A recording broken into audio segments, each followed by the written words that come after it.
During Trump's first regime, Huawei found itself up shit creek, listed as a hostile entity, cutting it off from US markets and cutting US companies like Google off from Huawei. This effectively flooded Huawei onto a technological island, albeit one the size of the Chinese mainland. If you read Charles Darwin, however, isolation is precisely how rapid evolution happens, most proprietously. As Chuck said, isolation also is an important element in the modification of species through natural selection. He continued, "The importance of isolation is likewise great in preventing, after any physical change in the conditions, such as of climate, elevation of the land and sea, I assume climate, the immigration of better adapted organisms, and thus new places in the natural economy of the district will be left open to be filled up by the modification of the old inhabitants. Lastly, isolation will give time for a new variety to be improved at a slow rate, and this may sometimes be of much importance."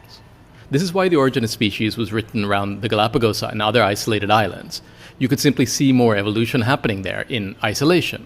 However, many of these species were transient and didn't survive first contact with an invasive species like Europeans. For producing hardy, long-lasting species, Darwin noted that largeness of the isolation was important.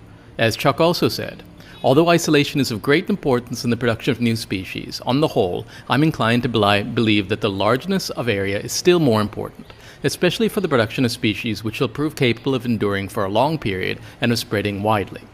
Now let us compare what Charles Darwin said about natural evolution to what I will say about artificial evolution, because they are, to me, the same shit, different day. So understanding this in evolutionary context, you can understand the rapid evolution of Huawei's HarmonyOS, which is already bigger than iOS in China, and based also on Darwin, you can predict its rapid spread across the globe, because everything is made in China.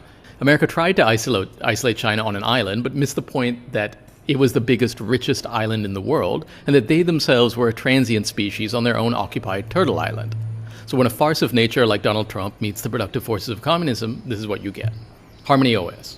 The hitherto mythical third OS, now living and breathing in my pocket.